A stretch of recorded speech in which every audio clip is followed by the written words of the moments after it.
Hey, good morning, good morning, good morning. You know what it is. It's First Formation Morning Sports Talk. It's you, it's me, your man Trey, my boy Bishop. We got Ron, we got special guest Vanessa McKinstry, as well as Kim Greene. Y'all know who she is. Shout out NBA. Shout out to the the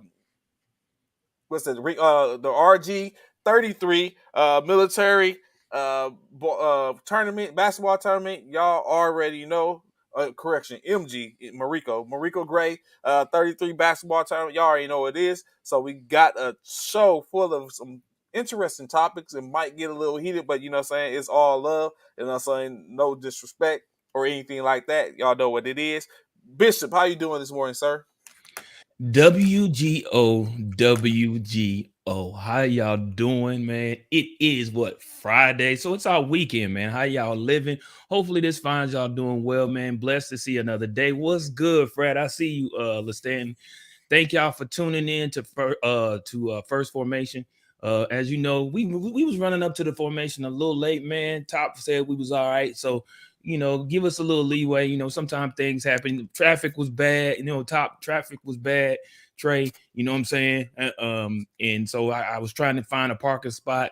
So I kind of ran up to formation a bit late, but I'm here. I'm here, y'all. I'm here. So what's good with y'all? Hopefully y'all ready to get into these things. So let's get it. That's how I get. So of course we had to shout out real quick. As you know, of course, as we stated many times, we are a part of Psi Rho Phi Military Fraternity Incorporated, Incorporated. in which one of our brothers, Fat Brothers, was deployed the other day. So of course, our prayers go out to him, his unit, those he's traveling with, Those that his watch the family. show well enough know of him as Zach Zachary Styles. Styles, yeah, That Zachary comes on here Styles. a lot for those So seeing.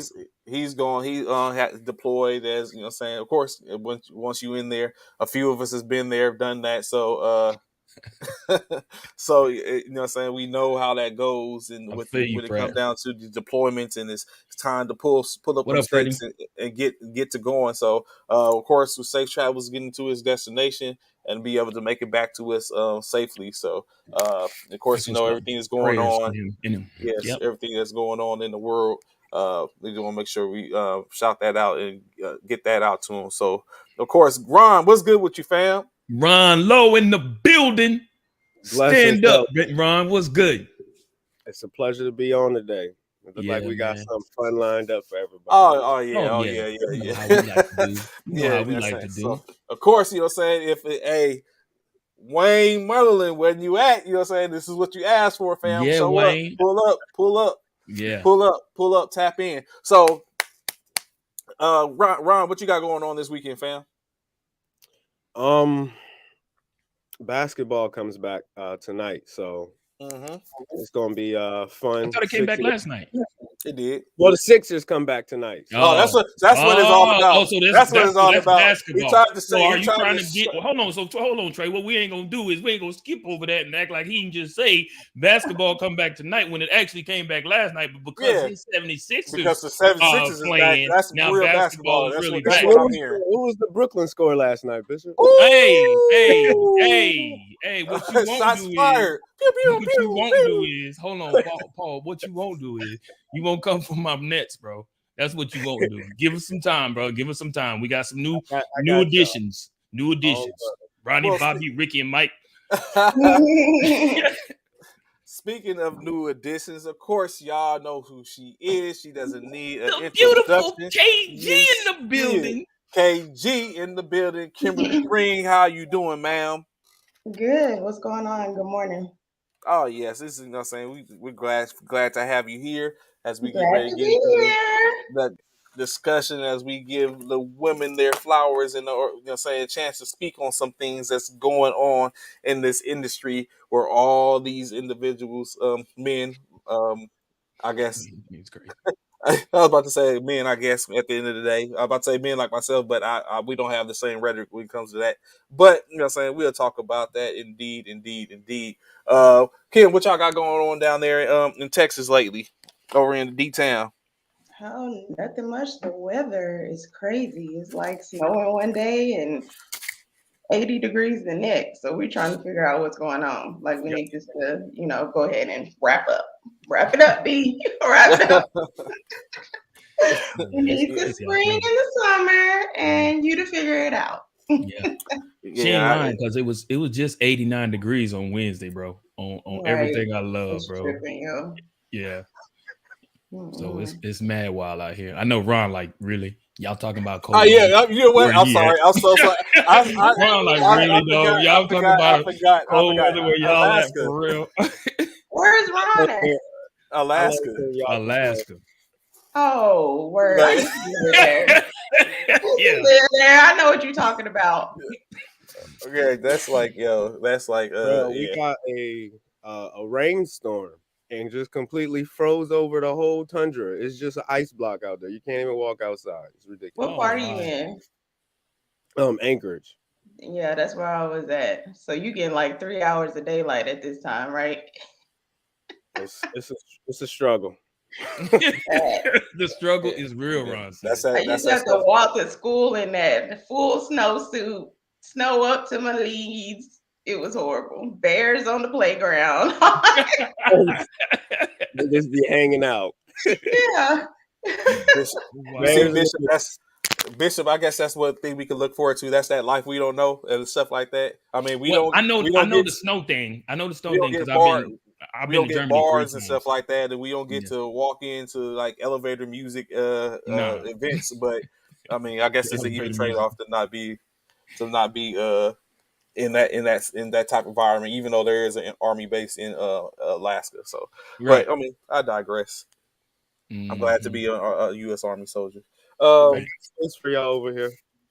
Say what? We got space for y'all over here. No, we good where we at. We good where we at. I'll keep my hurricanes. Yeah. So, of course, like we said, we have. I'm trying to see. I can see the screen. Of course, like I said, we have a show that we look to tackle some things later on. But before we get there, as we wait to get Vanessa back on, I know Kim is well versed in the NBA. Kim, are you back at the NBA? Oh, matter of fact, hold on, Kim. What did you think of the NBA All-Star Weekend? Good question. You want to talk about the real part of the weekend?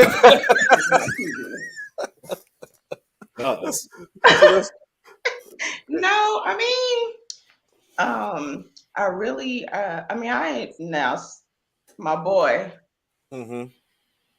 cooking curry, baby. Okay, like he showed everybody, like I do this in my sleep. But no, I really enjoyed the game. I think that saved the weekend because the dunk contest was kind of disappointing.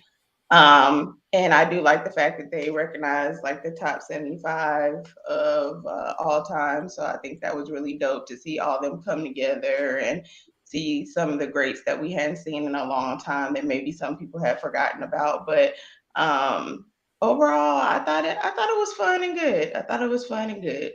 So Trey, I gotta ask her, Kim and Ron Loe, the same question I asked you yesterday.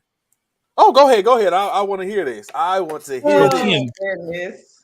So Kim and Ron, what's all? Oh my goodness! Because I know how you get on here. Every time Kim get on here, she give me problems, bro. Anyway, here go the question. And for you, Kim, it could be WNBA if you choose. If you choose, I'm not saying you have to, but if you choose, it could be this for you too, Ron. Oh, it's only, it ain't but four slots. So go ahead, Ron. Sleeping about my Mount Rushmore in the NBA. Okay. Don't come here with that. Don't come here with that BS, Ron. I'm just saying, don't come here with that BS. Don't come in with that nonsense, Trey.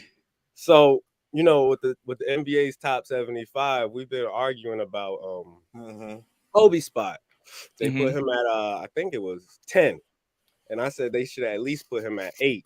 But in reality, he is really Michael Jordan, the remix. He did everything Jordan was supposed to do. Wherever Jordan is at, Kobe follows. Okay. Okay. We're just gonna make that law. So Jordan's at number 2, Kobe's at 3. Who's at number 1? We all know who's at number 1. LeBron James. I'm giving the king his spot. I'm ready to debate it. Bruh. Wow. Kim looked disappointed. You see, Kim is like disgusted. But go ahead. You got one last slot left. The number 4 spot's tough. I'm gonna throw Bill Russell on there just for respect. That's fair. So Kobe, I would agree with those. MJ, LeBron, and Bill Russell. Yeah. And I really want Larry Bird on my Rushmore, but I just can't do it. Larry Legend, I'm sorry. Anthony Price said he's done what you failed. Oh my God. I'm just saying, bro. Y'all know Rushmore is perfect now. It can't come down. It's done. Who's on yours, Bishop? I put me and Trey had some of the same. I had to put I definitely put MJ. I also put Kobe. I put who's my other 2? I think I put Wilt Chamberlain was one, and then my 4th was who's my 4th, Trey? You remember? It was hard. It's hard. Who was your 4? Was it it was Kobe, LeBron. I mean Kobe. It wasn't LeBron. I know that. It was Kobe, MJ. You got Wilt on there, but not LeBron. Yeah, I got Wilt on there. And then I think I want to say did I put Steph on there? No, you didn't put Steph on there. I forget who my 4th one was, to be honest with you, Kim. Who was your 4th, Trey? I had Mike, I had MJ, Bill Russell, Magic Johnson, and Steph Curry. Okay, so Ron. I threw his hands in the air, dog, and walked away, bro. Okay, so come on, go ahead, Kim. So like y'all said, Jordan, Kobe, Magic, and Wilt or Bill. Okay, that's me. Wilt or Bill. And see, so it was hard. It really was hard. Like that last part of it, the going and finding it was hard. Like I actually, like I said, Kobe, just like Ron said, Larry Bird, of course, Kobe. I can honestly say LeBron was not in that. Mine either. LeBron wasn't in mine either. He was a remote close. Kareem Abdul-Jabbar, like all those. I was gonna say Kareem. Mm-hmm. Yeah. There you go. So it was one. No doubt, Ron. And then, like I said, Steph. I think at the end of the day, Steph is going to be the most revered. I keep on seeing different shots of that 3-point shot that he took, and then they showed the complete breakdown when he was a complete about face. The ball wasn't even of a third to the court yet, when he slipped and dropped the bottom out. So that dude, man, is. Now, fellas, y'all do know Steph has never won a Finals MVP, right? So again, well, here we go. One of them Finals MVP shouldn't even been LeBron's, but we're not gonna talk about that. Ooh, shots fired! Let's go. Because he didn't save the series. Okay, someone else saved that series. Let's go. But you know how it goes. You can't never give it to the other person. You gotta give it to the man. Let's go. Ron, you getting slack in the comments. Ron, they give you that. I know, right? Let's get it. What's my Alaska people? My sister was born in Alaska. Shoot. We need to be friends with Ron. He getting that, Ron. You getting that? What's that? That family dividend if you're Alaskan resident.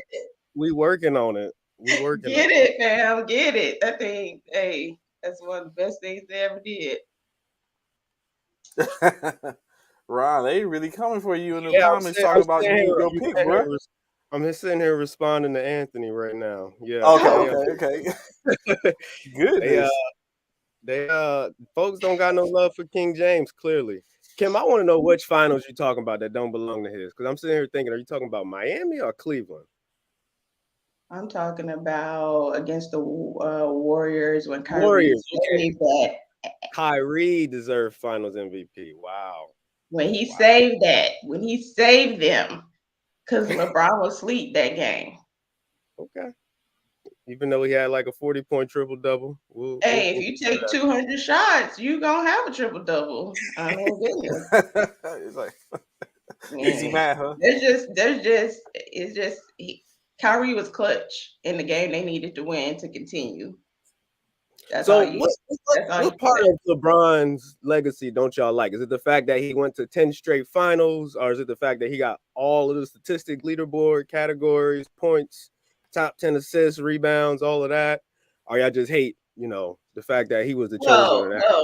Well, first of all, baby, I don't think anybody on here gotta hate for nothing. No hate for him. Yeah. So, but some of us OGs, come on, get a real left hand. Come on. Ooh. Like, what are we doing? You see what I'm saying? Like, when you look at some of the real greats, they were versatile in their style and what they could do, and it was fluent. It wasn't something that had to be forced or something that looked like, oh, he almost traveled on that because he couldn't control the ball. I mean, let's get a little more fluid, baby.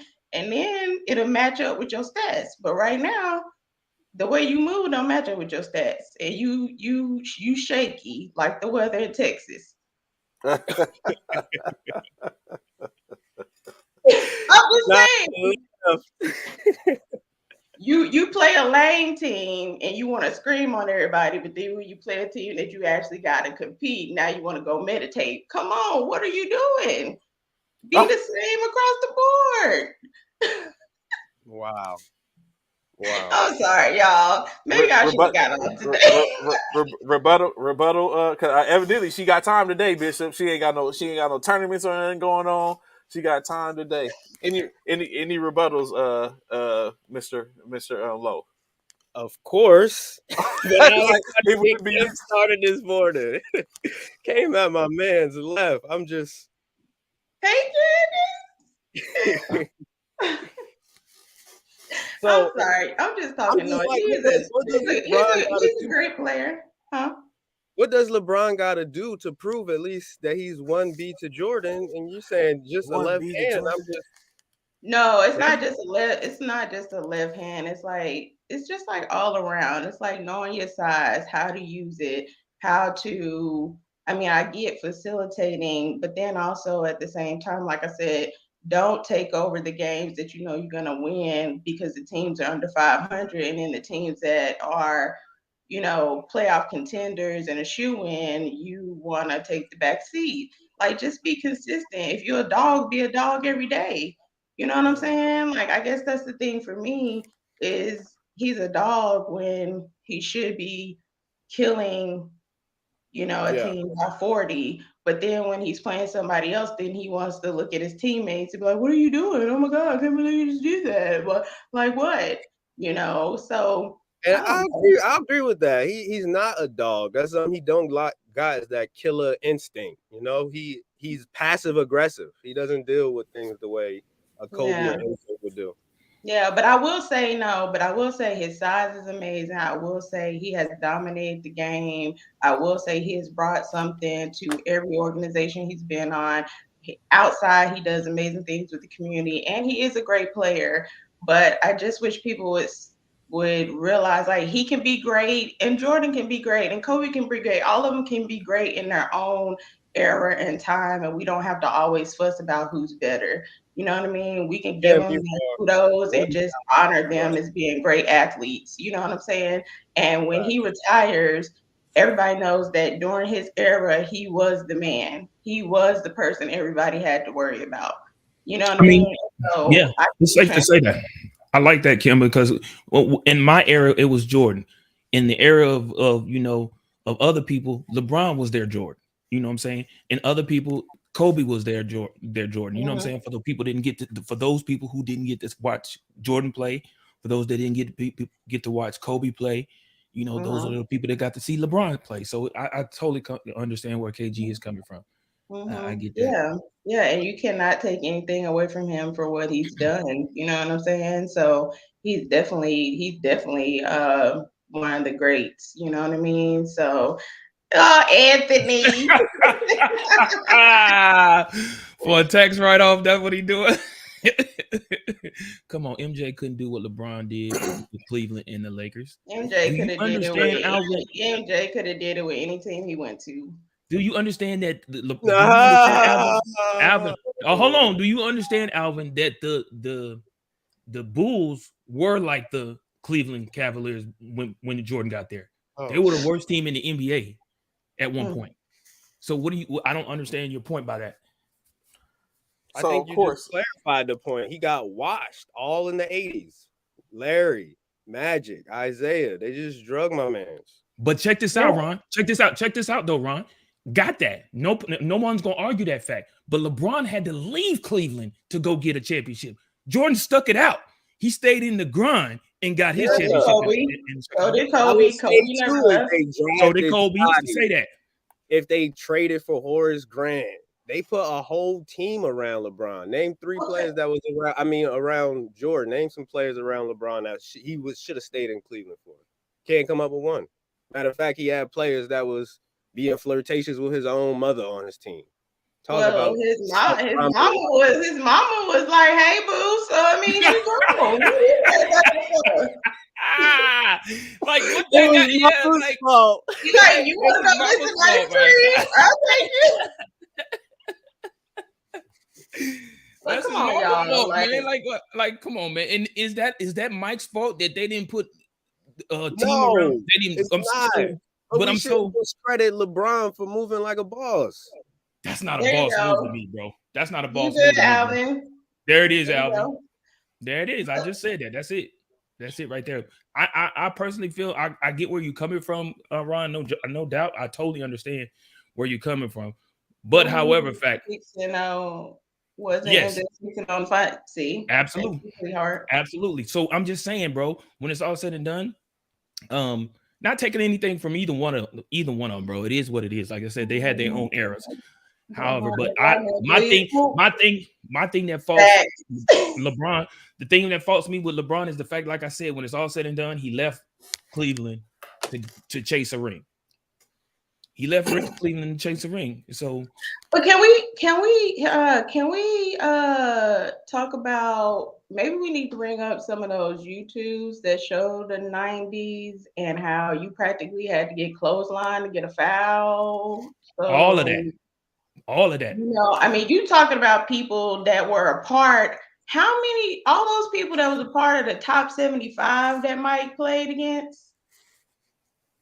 Yeah, I mean, come on. Back then, the NBA was like, I'm sizing you up, and I'm gonna try to embarrass you. It wasn't no, I'm gonna let you shoot, and then we're gonna go down and we gonna shoot. Yeah, it was MMA back then. Straight MMA. So it was also a mess. I mean, players used to go to halftime and drink Budweisers, crack cocaine lines in the locker room. Oh, here we go. Dysfunction, fighting. They weren't. Come on. Pristine athletes that all they do is 365 days train, eat, and sleep basketball, and somehow we're trying to talk about the 90s like they're better. It's a better era than what we got today. No, I didn't say it was a better era. I said it was different. Mm-hmm. So even if you go down to, let's get out of NBA and go down to college and go down to high school and go down to AAU, it's just a different game now. You know what I mean? So I don't care what you did at halftime or whatever else. I'm just talking about even in life, if you think about it, for people that go to work every day and things of that nature, we're working from home and other stuff. Life just evolving and changes. So it's funny that you bring that up, Kim, which leads into a perfect segue to get to our topic that's about to be at hand. As Kim just said, of course, in life, there's different ways and different things that have come about. It's a different way about going things. As they was talking about the 90s, how it was a different era in basketball, which we put, which is, I would say, probably for a lot of us, that era was the preferred era. 90s hip hop. I prefer 90s hip hop if I do say so myself. Those different eras. And so, but that doesn't negate that there's change. And so one of the things that is a change, there is a definite change in the landscape across sports where it comes to a lot of our panel, which we have on here today. Of course, like you said, we know Kim. She does her thing in sports. She can come over here and rap and talk a bit about sports all day. one of the guests we're about to bring on, Miss Vanessa McKinstry. Did plenty of work, working as a sports co-owner of a minor league basketball team. Currently owner of a small media company known as Noor News Group. So different aspects when you talk about media, sports, and all. If you know anything about sports and media, it all comes all comes together. So what I like to do is bring in Miss Vanessa McKinstry, let her speak about herself. Also bring on Ms. Katrina Fowler, let her speak about Flowers, and to speak about herself, so we can get to the topic at hand. Vanessa, how you doing? Hello, how is everyone? Pretty good, pretty good, pretty good. So tell the people about yourself, Miss McKinstry, VMAC as I call It's you. good to be here. Well, I don't know. I'm gonna give you the long version short, like my dad would say. I am I do a little bit of everything. I've been an entrepreneur since 2000, various different entrepreneurs from retail to consulting businesses for nonprofits. I have a degree in social work. So I'm kind of a hybrid when it comes to business. I'm interested in business though. I like to see it. I like to see the way it moves and it matures, and I like to see the ups and downs of it. So I'm really like, business excites me. So I got 2 kids. I grew up Army brat. My father was in the military, because I know this show is geared towards service members and what you all go through. I'm not in the military, but I grew up Army brat. My father was an officer. He was in military intelligence. So I grew up traveling throughout my teenage years. So I have a fondness for the military, more persuaded with the Army, of course, because that's how I grew up, in an Army family. The last 5 years, professionally, as a social worker, I worked as a victim advocate at Fort Polk. So I have been attached to the military in various capacities. And it's just good to be here. Thanks for inviting me. Of course. Glad to have you. Um, Thank you. So one of the things, of course, we look at, as we talked about, we was having a conversation the other day in which we brought up the situation with the United States women's team, national team, in which they were awarded a $22 million settlement of back pay for them, as well as told that when the new CBA comes out, they will be able to to get paid equally as well as men do going forth. And so, of course, we was talking about that, and someone stated that they didn't believe that was a good look due to the fact of women's sports does not make any money. So we come to that road in which, if y'all can, it's like I said, we allow y'all to speak on the strides that women have made in sports, at i.e., both of y'all have been owners, and it's not like you were owners for a minor league women's basketball league. We're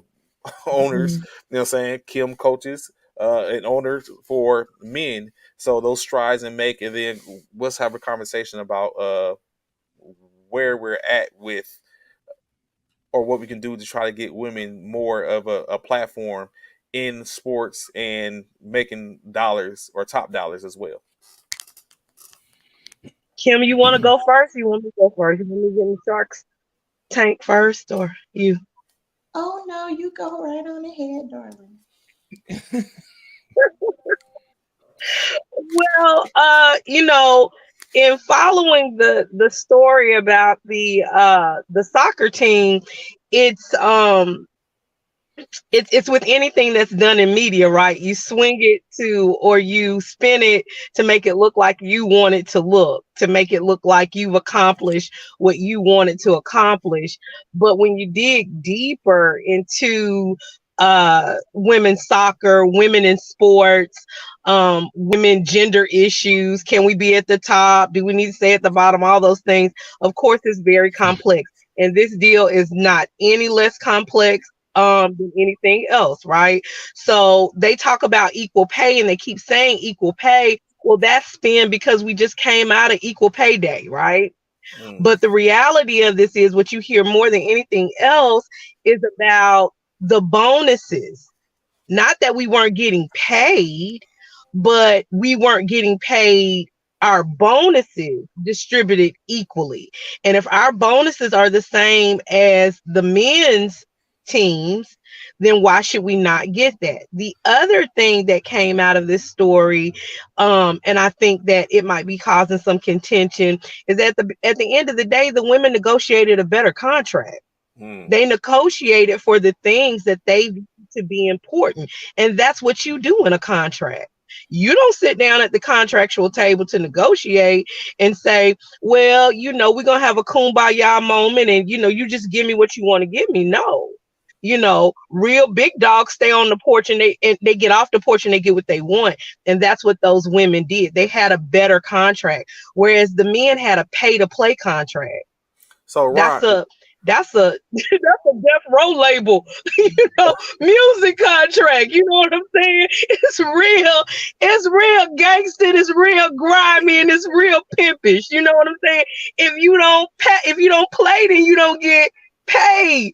Well, we know as owners and sports professionals that a lot goes into playing the game, whether you're playing at that actual time or not.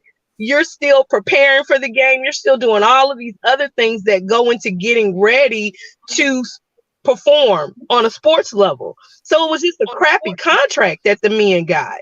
So and the women, real quick, let me Ron Bishop. That's my position. Ron Bishop negotiations. A woman, would you prefer a woman agent or a male agent? Why would you do that, Trey? Why would you do that? I'm asking a question. Would you prefer? Would I prefer a female agent or? Real talk. It is a good question. I got mine. A female agent or a male agent? You said yes. Per what she said, and we are and I. Right, okay, yeah. Go ahead. So we know they did a movie with Taraji P. Henson in regards to that, right? We know they did this movie with her, and she was up against. It was her against a bunch of men. As agents for the little basketball star. Forget the name of the movie. But either way, I'm gonna take the best person. I'm gonna take the best person to qualify. Whoever could come in and say the best things for my future and is looking out for me for my future as my agent, that's who I'm gonna pick. Whether it be male or female. Whoever comes up with the best game plan, has the best strategy to make me successful, and all I got to do is play ball. That's who I'm picking. Ron, that's a real nice answer, Bishop. Yeah, come on, Ron. He don't want to step into it. That's honesty. I'm giving you my honesty. Okay, we want to talk about honesty. Let's be honest, all y'all. Let's be honest. Women work harder than men. Yes. in every career field, no matter what you want to go to, especially we know in the military, and I'm positive it's the same way with sports agent. I'm taking a woman 10 out of 10 times. I agree. Even from the point in which Vanessa just made, the woman had a better contract. That comes like a lot of times, like you said, Rod, planning, right? Like I think that some things come where you don't have many women that saying that instinct clicks in, but of course over time, I have watched and looked, and I come from a product of a single mother, and I have watched and looked, and I've watched and seen women, always seem to be able to find their way and find their footing regardless of the situation. So just like you said, in the aspects of sports, it seems to be that same way. And it is no different when you look across the lines and you talk about how people or races have to do the similar things in which you talk about. You feel that most African Americans are able to move in any vein due to the transgressions and problems which you have. The women have the same thing. But yes, I would take a woman. I would take one as well. Kim, a woman or a male agent? I agree with, to be honest, just full spectrum. I agree with both Bishop and Ron Oh.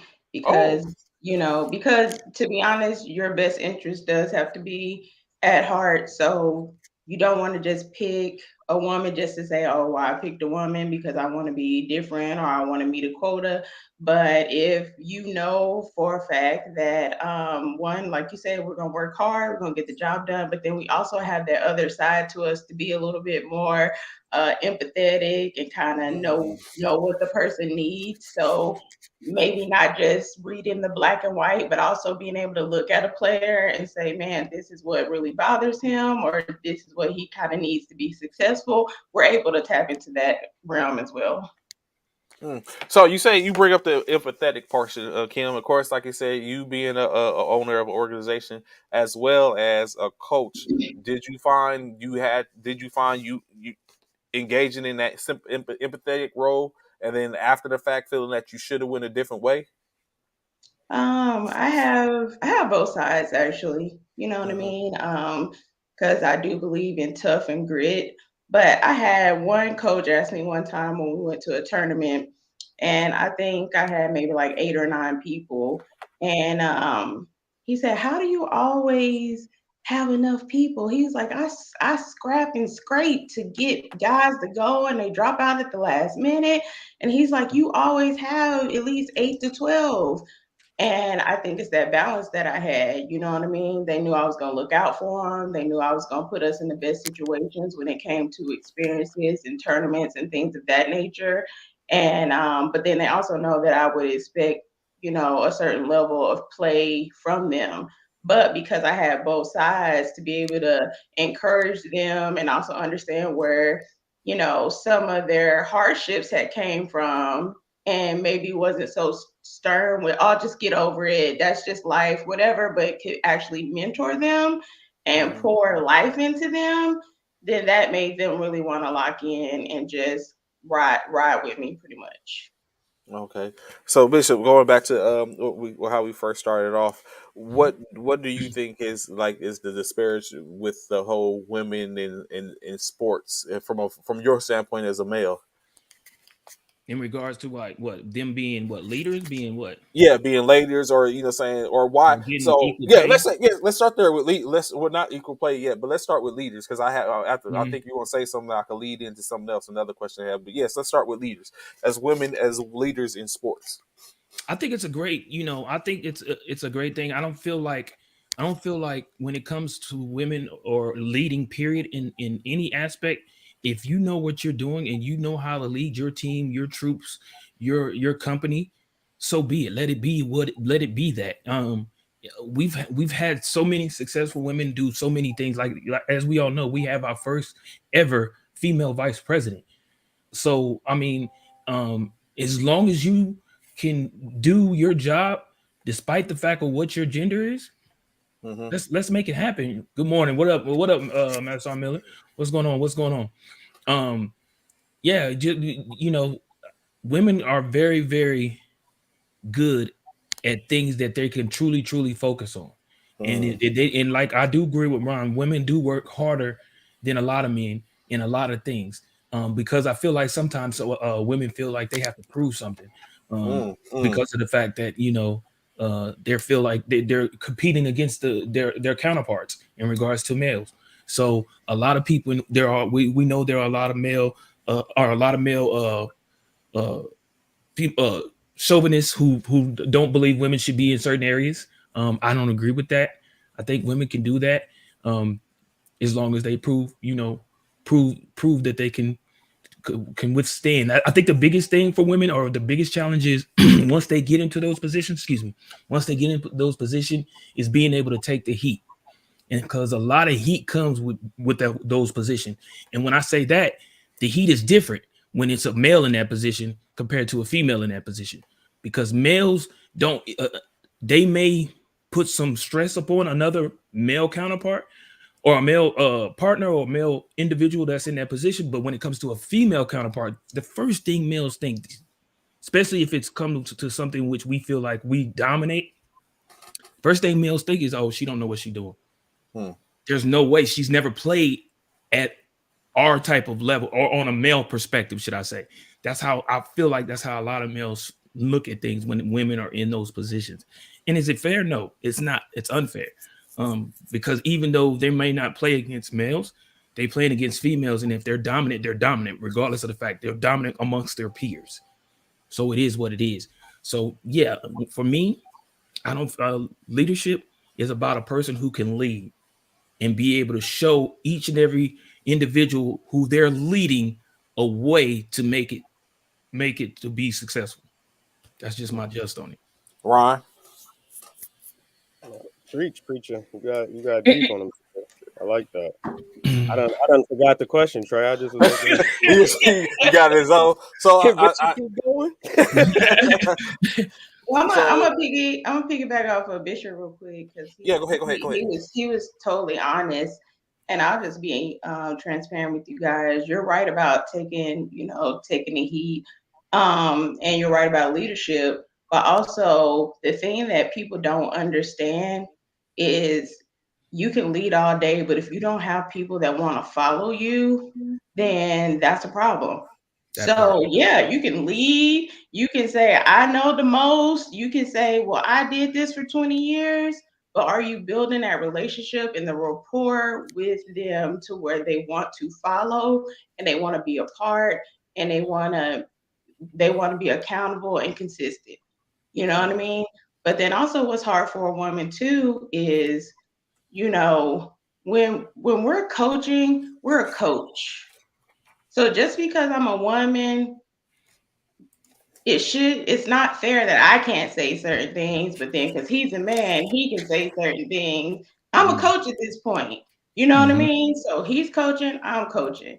And that's another hard part for us because it's like you wanna throw smoke, but then you want me to stay a woman, but then I got to protect myself and my brand. So you throw smoke, I'm throwing smoke back. You know what I mean? Because at this point, I'm a coach and I'm an owner. Nice. All that goes out the window. You know what I mean? So I think that's another thing that women face is like, especially if we beat somebody. I've heard players tell their coach, I can't believe you let a woman beat you. Yeah. That's right there. Yeah, that comment you hear all the time. What does it have to do with anything? You know, so yeah. So of course. So Ron, I was posing the same question to you, in which we were talking about why you think it is that we're at this point to where, just as Bishop was talking about and Kim was just speaking about, in which we have leaders, whether it's on the gridiron, on the hardwood, in between them lines. Why is it that we have this situation to where women are looked upon a different way? I know you have I can imagine what your answer is. It's going to be a little bit deeper than what we talk about, but feel free, brother. Go ahead. What up, Ryan? What up, RJ? I mean, why? Yes. Let's hear it. Why? We got to talk about the entire earth, which I don't think we got time to do. I'm talking about why women are mistreated. That's really what I've been thinking about this whole time. It's kind of like disgusting if you think about it. The long way, everything that women do and contribute to the entire world. And in most industries, we have this problem, even outside of sports. And if you want to compare it to something, you can compare it to a lot of evil things that go down on this earth. But I think the biggest thing is the pay. Anthony had made a comment about it a little bit earlier. The pay is the most egregious thing because it's supposed to be split between ownership and the women. Is if the women wouldn't be complaining about their amount that much, if it was an equal share, is more of the owners taking all of the money. And then here goes a couple of coins for y'all, like plantations type mindsets. And see if we really want to get behind the lens and pull it back, like, wait, we still have these same issues, especially in America. Like slavery was 400 years ago. Shout out Black History Month. We aren't supposed to see residents and residuals of what used to be. what's going on? And we keep running into the same problem in a lot of industries. Although, like we've been acknowledging, women are still doing their thing, slowly grinding in all places. You're seeing more women referees in the NFL, a lot of women referees in the NBA. I think the biggest disgrace the NBA has done is not give Becky Hammon out in San Antonio that head coaching job. That would have been really transformational for women in sports. But and so, of course, if you say that, going into the talking about the pay, as we know, of course, Chris Paul received the Kobe Bryant, Gigi and Kobe Bryant advocacy award for his work and talking to and putting on for the WNBA and what they're doing. We've heard plenty of times in which Kyrie Irving has even donated funds out of his own pocket or two. Been a person that has continuously spoken and tried to get a situation to where they're the WNBA is making more money. Of course, that brings the conversation back to it where we had same coach, Miss Hammond, Becky Hammond.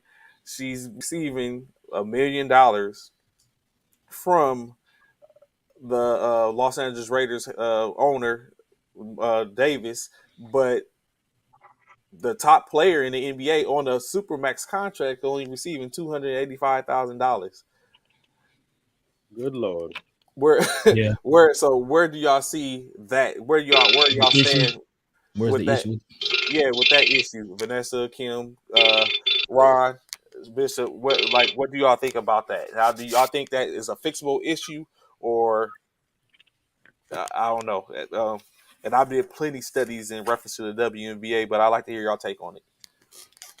I actually got the new contract up. Go ahead, yes, sir. The league is increasing its salary cap by 30%, doubling the money from 117K to 215 for max players, and compensation up to 300K for certain players. And there's an opportunity for most of the top players to get a $500,000 check at the end of the year. So somewhere close to $1 million for the top players. They updated the benefits, full salary while on maternity leave. Crazy that wasn't already a thing. New annual child care stipend. And the biggest things is salaries during childbirth and things of that nature. So it's not enough. So Vanessa, Kim, I seen y'all shaking your heads. Was that like a cringe, or are you looking at it, especially when he stated, of course, the maternity thing? Why wasn't that like women ain't Already just in start having place. women ain't start having babies when they started playing basketball? So how is it that we have this? So Vanessa, are you just coming back in?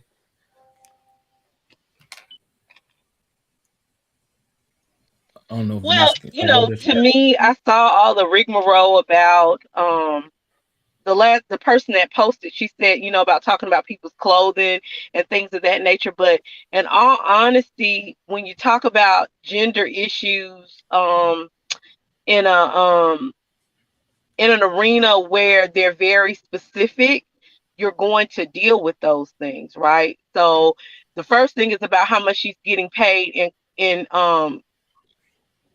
comparison to a male player. Like I said, to me, I don't think it's as much about being a woman as she had a bulldog fight for her to get, to get a good contract, negotiate pay.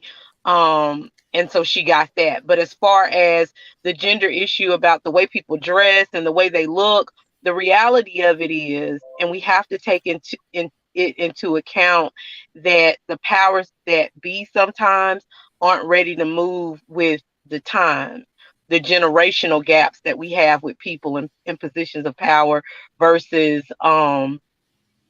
the active people in front of the camera, right? So, for me as a woman, an older woman, because I'll be 50 in a month, right? So for me,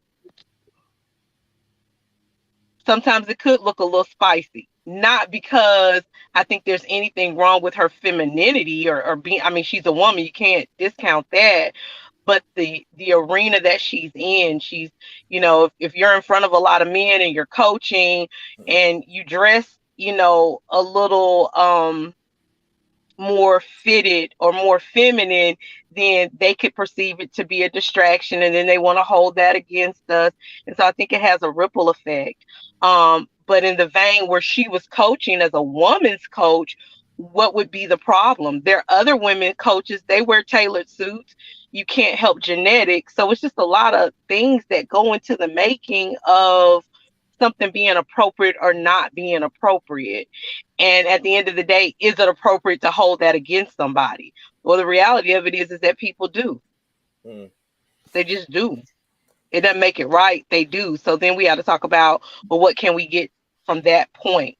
And I think that's why I would like to hear what Kim has to say, you know, about that, because she's been an owner and she's been a coach. She's been a coach for a men's team because I've seen her, you know, and I don't think that what I've perceived in Kim would be any different from what coaches look like, female coaches look like across the board, not just for any one particular.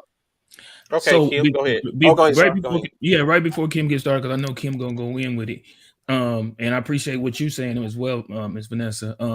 I actually seen the outfit, and I actually seen people commenting on it.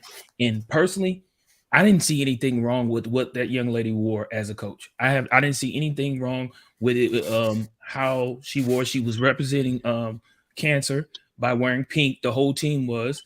The outfit was appropriate. I don't feel like just because, like you said, because of her genetics, you have something to fault her with. Now, I promise you, and this is just me, and I may get some backlash about it, but I promise you, if it was a Caucasian woman, it probably wouldn't even been an issue. It probably never would have been brought up, to be honest with you. She could have had on the exact same outfit, but it probably wouldn't even have been an issue. But because this young lady was of African-American descent or whatever, it's a problem. Why does her outfit have to have anything to do with her coaching? Why are you even so concerned with yourself in regards to her outfit while she's coaching? You shouldn't even be looking at what she's wearing. Why does that even matter? You're there for the game. You're not there for the fashion show. You're not. It's not a fashion show. It's a basketball game. It's a competition. So why does it matter what she wears? I applaud her for stepping out to the zone. Don't get me wrong. There are other female coaches out there who actually, you know, they wear their women's suits and things of that nature. And then you got those that wear, you know, the sweats and the university sweater or t-shirt or polo or whatever. She chose to step out to the comfort zone a little bit. What's wrong with that? I don't have a problem with a person being different and want to step out that comfort zone. So I applaud her for that. She said she wouldn't change anything. She said it doesn't change her coach's style when they ask her, because it's been all on Good Morning America, the Today Show. They've interviewed her about this situation because so many people have criticized her for her outfit. I applaud her. Of course, Kim, being like Vanessa was talking about, and knowing at GBC, you wear your pantsuits or you wear whatever attire, your skirt. What has been your Reddit, or when you seen this story, what did come to mind for you, or did you put yourself in the same place, or go think back to situations that you had before in reference to? Yeah, when I seen it, I said, "Oh, I've been doing that for a long time." But I agree with Vanessa and Bishop. But what we have to think about when it comes to this young lady is a lot of times when you are being mentored and you are in a position where you're maybe like an assistant or something of that nature, they always tell you to dress for the part that you want.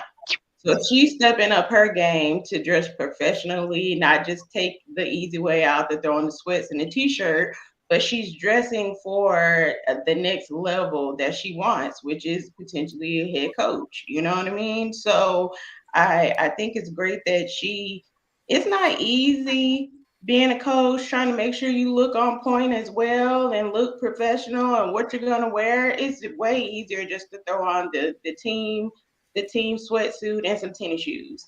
So every time she comes out, because I see multiple pictures of her, every time she comes out and she's looking nice in business and her look is elevated, she's taking time to do that. She's taking extra time. And she's also looking well for her organization as well. So I wasn't upset with it. Like I said, I was like, yeah, I've been wearing heels and dresses and pantsuits for a while. So, yeah, I hope I wish her the best and keep doing it.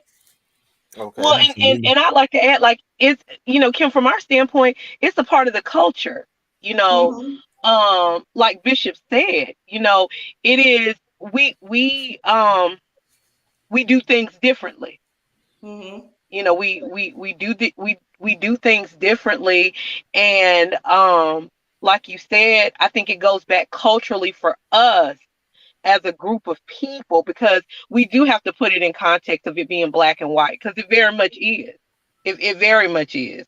I have seen some NCAA female coaches that are Caucasian that they wear a fitted suit.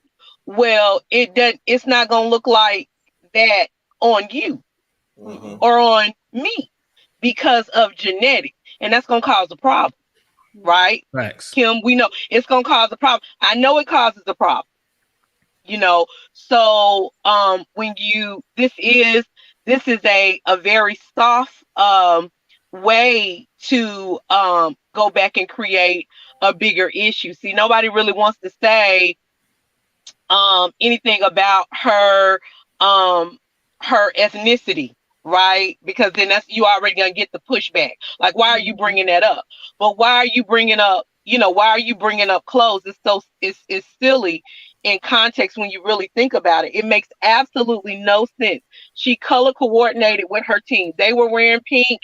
I know, being a business partner of Travion Amir, if it had to do with a uniform, he was very vested in that, and the way that we looked and the way that we presented, as a unit. And that's just our upbringing. Those are generational things that have been put in us to look a certain way when we go out. I posted a meme on my Facebook page. They said business casual, church clothes. I mean, it's just a totally different, right? It's a totally different way that we do things. And so we got to look deeper as, like, why is that an issue?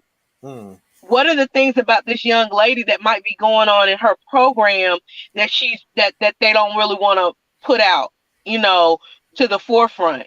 Because it's got to be something bigger than clothes. That's a way to start on. That's an inroad to something. And I think if we continue to watch this story, the truth of it will probably come out a little bit later on down the road, because it's bigger.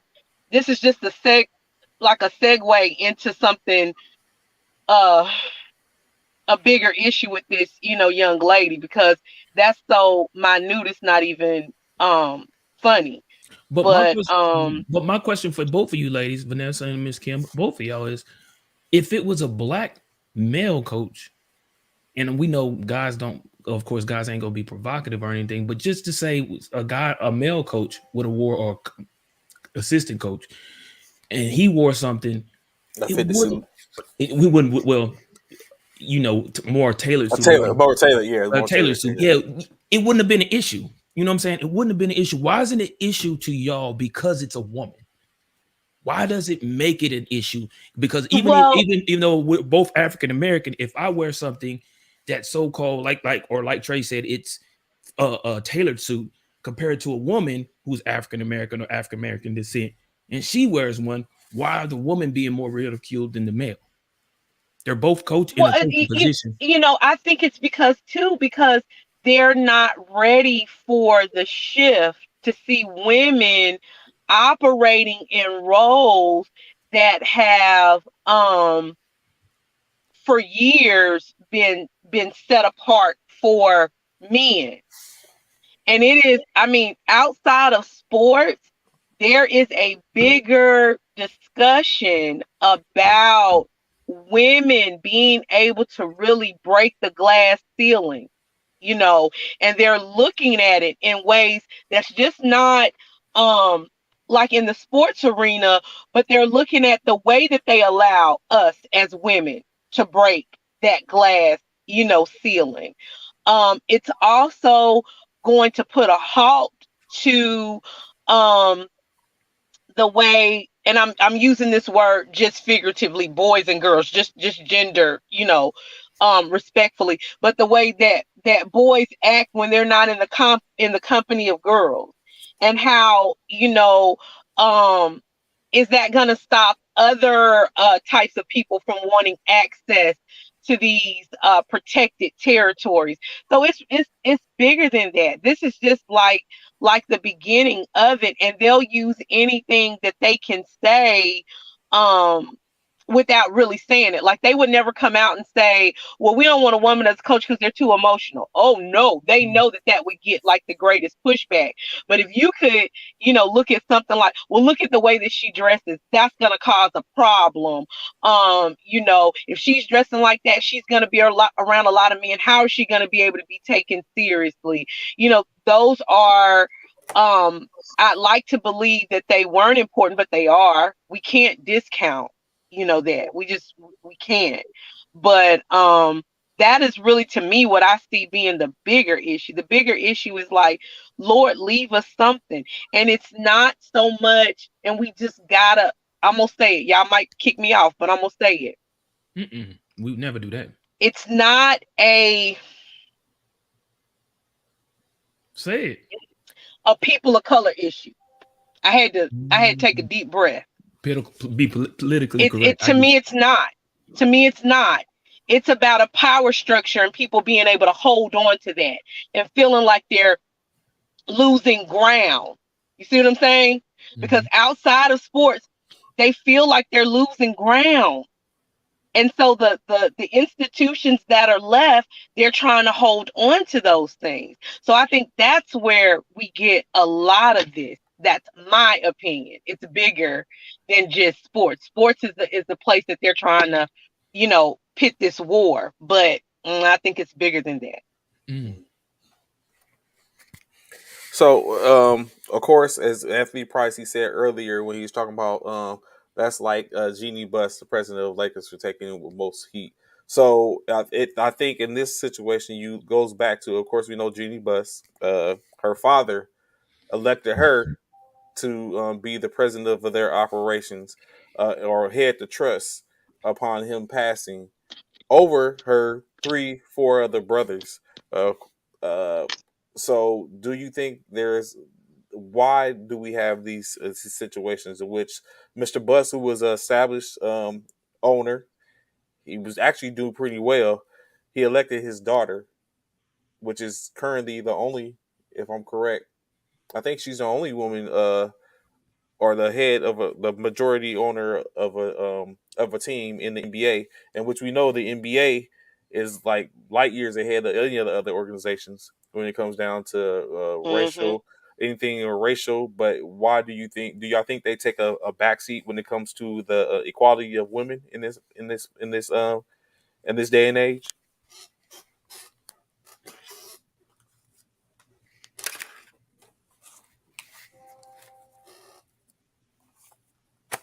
Anybody? Kim? Me? You? Oh yeah, you could go. Who are you actually talking about taking the backseat? Any other organizations, like we was talking about the NBA, like we said, when it comes to racial, from a racial standpoint, they all own it, or is it because it's at the forefront when it comes to it? Of course, you own it, you got to handle it. But like we said, which is, I think it goes unspoken about with Jeannie Buss, she gets seemingly a lot of slack, or her as a owner or leading an organization, as if like other males do. Do you think this is a situation where the NBA is behind on it when it comes to women equality, or is it just not that rampant because she is the only woman that's in the NBA as a majority owner?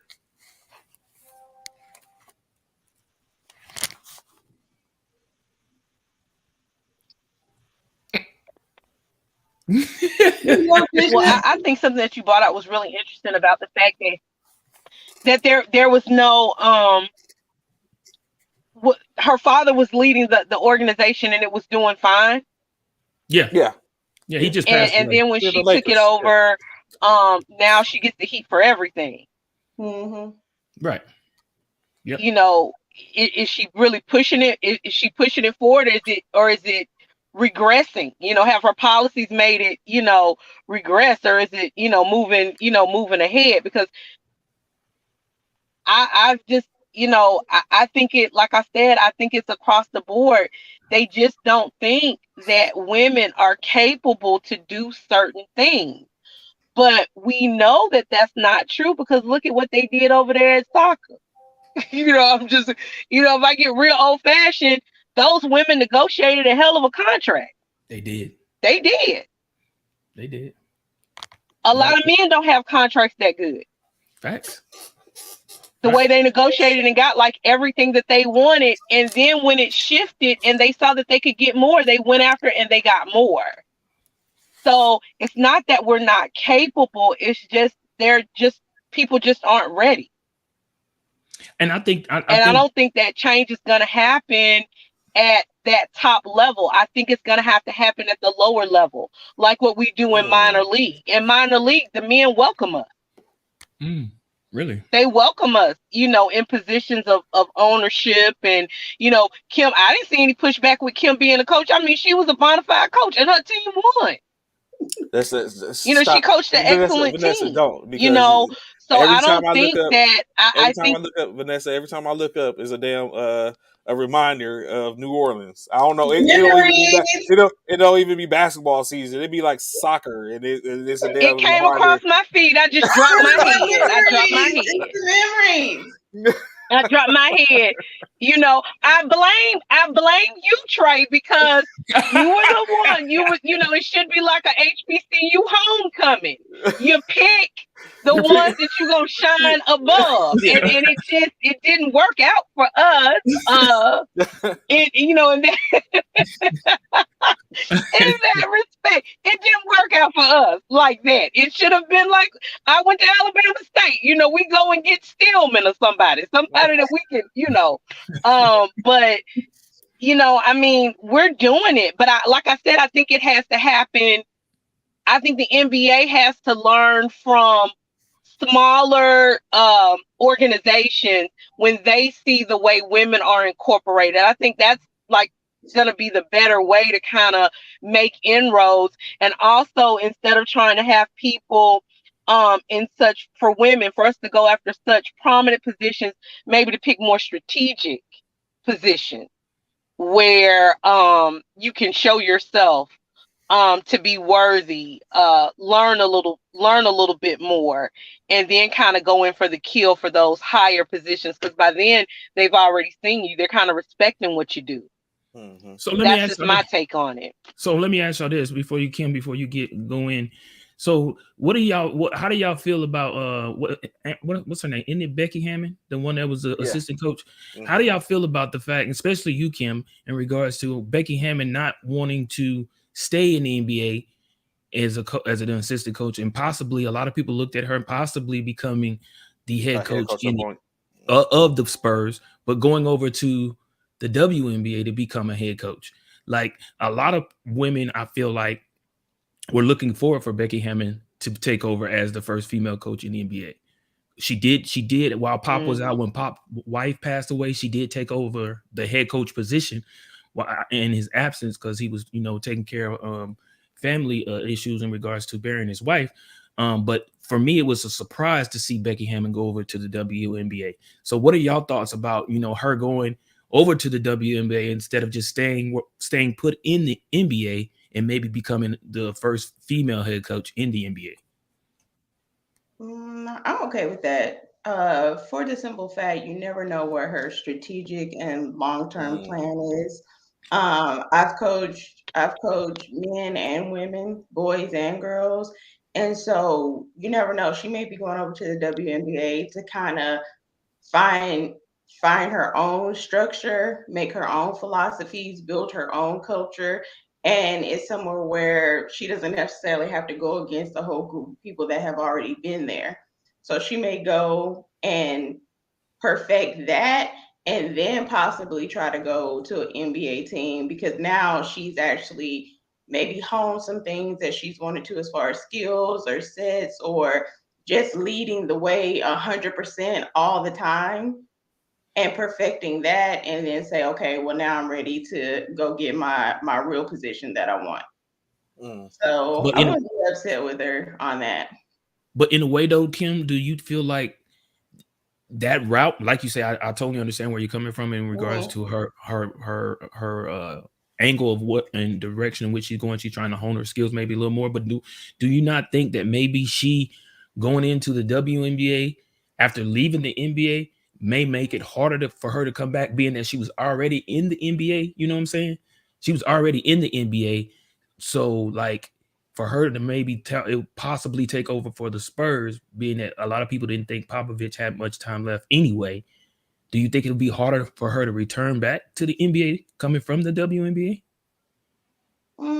If you actually have that net group of people and that partnership and have built relationships with people, I don't necessarily say harder, but I'm wondering for her, was it something where because she was at a Spurs, Pop was the coach for all these years, if she kind of in her mind was like, am I really ready for that? You know what I mean? Like, I'm taking over for a legend. Facts. You know what I mean? Facts. And so I don't want it to be where I come and sometimes people can overthink. She may have definitely been qualified, overqualified, and she may have overthought herself out of the position, just saying being a little bit fearful of failure or fearful of what could happen. Whereas, you know, the WNBA is kind of like a safe place right now, you know. So we can actually maybe bring more people to that arena, more safe haven, and kind of make that arena shine. And so you just never know what her thought process was, you know. And just going back to Jeannie Buss, you know what I'm saying? Like, look at all the flack that she gets. And this is the thing about women. You barely get applauded when you do great. But when you don't do the best, then you get all the heat. All the scrutiny. Yep, all the scrutiny. You know what I mean? So even if she would have done okay with the Spurs or whatever the case may be, she wouldn't have got her due applause. So I don't know. Maybe it was something. Maybe she was just nervous and scared, and she just wanted to maybe check off some boxes before she did that. And that's a good perspective, Kim. I like that because I hadn't thought of it like that, because those are huge shoes to fill coming behind Popovich. Those are huge shoes to fill. So I get that. So I asked this question and I just thought about it as I was looking at the comment, Ron's comment, and listening to what Kim was just saying. So do you think or what is what can possibly happen if, let's say she's in the WNBA now. She was in NBA. She's in the WNBA now. If she does not do well in the NBA, does that lessen her chances of getting back into the NBA? You mean the WNBA? If she goes, I'm sorry. Yeah, so WNBA. Does that lessen her chances of her being seen as that candidate, or like we usually say, we look at something like, yeah, see, we knew it. We knew this is exactly it. Do you think that's going to be the rhetoric? I think it depends on the perspective you're looking at it from. The WNBA, their main issue is, like we were talking earlier, the pay. So to me, I feel like when players can go overseas and make all this money, when they come back to the States for the season, this is kind of like just them staying in shape. You know what I mean? So the competition is still very good, but they're not going to be out there playing because they know they got to go make that real money across the water, you know? So, you know, it's a short season. I mean, how long is WNBA? Less than 40 games, yeah. You know what I mean? So it's not even, it's almost like I don't want to say summer league, but in a sense, it's very short. Yeah, it's very short. Yeah. I don't know. I'm an avid believer, especially with the NBA and how they keep people around for a long time. But I'm also an avid believer in what's for you will be for you, even if you get off track a little bit. So I'm not saying that she's necessarily going to be able to go back to the Spurs. I'm not saying that she's going to be able to shoe in right back to the NBA. But if it's meant for her to coach an NBA team, then that door will be open because it's part of what you're supposed to do. So let me ask you this, Kim, real quick. Being that you've been a coach, an owner, you set up all these, tournaments and things of that nature, and you've coached men and women. Who's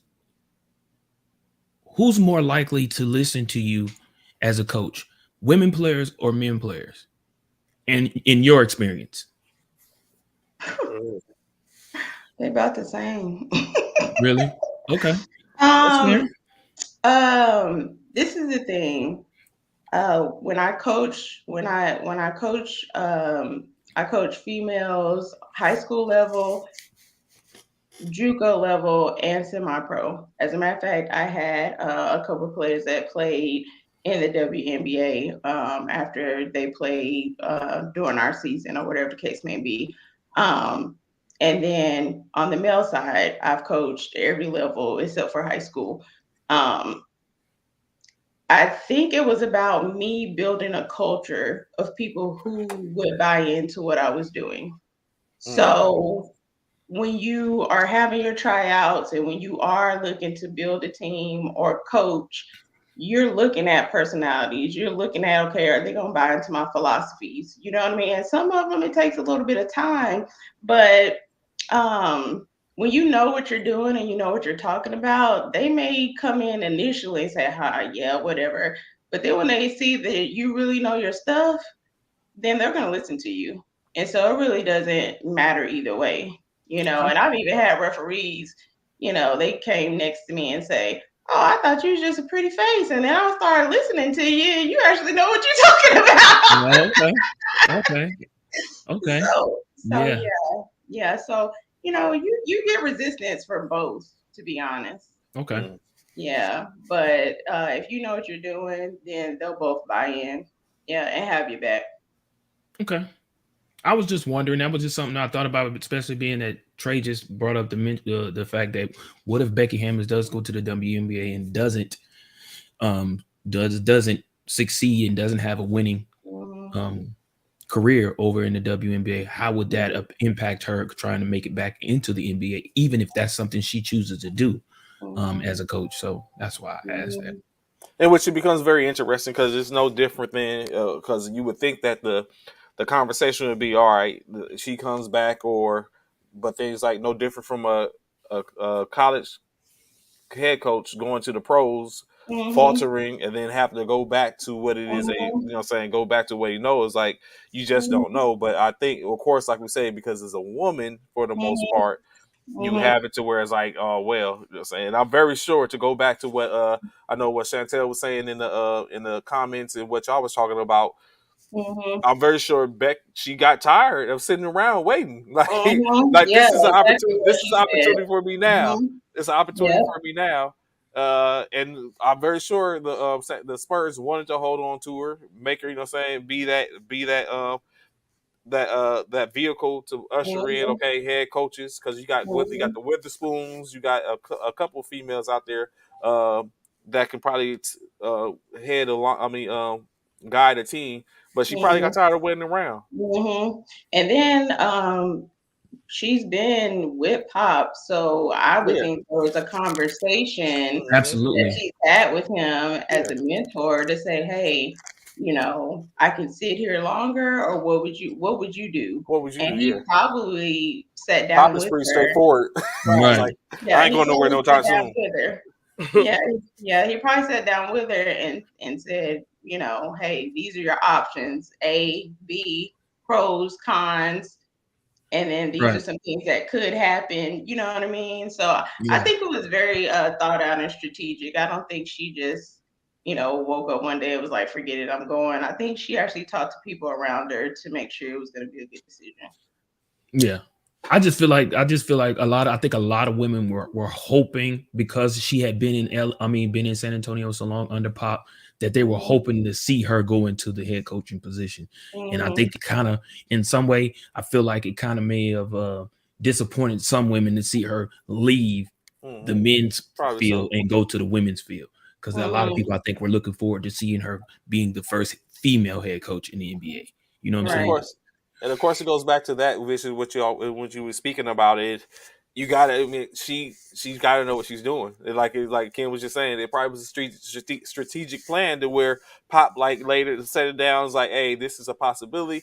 Maybe this is how you can finesse this situation.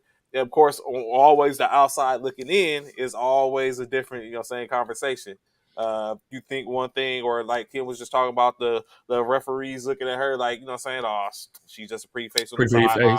Yeah, you know what I'm saying, and not realizing until, It's funny you say that, Trey, and Kim says that because, we played flag football for years together and stuff like that. And when I got here to San Antonio, was it San Antonio? No, I'm sorry. When I was in Fort Hood, that's where it was. I was in Fort Hood and I was playing a flag football game. And for the first time while playing this game, I ran across a female flag football official. And I was like, okay. And then I was like, okay, yeah, like Kim said, or like you just said, Trey, another pretty face. She probably just gonna throw a flag and be whatever. And whatever, so forth and so on. But as the game went along, I was like, oh, okay, no, she know her stuff, man. She know what's going on. You know what I'm saying? She know the sport. And it's kind of a relief in a way, because you think, oh man, it's gonna be some nonsense. She finna come out here and do a bunch of nonsense here and there.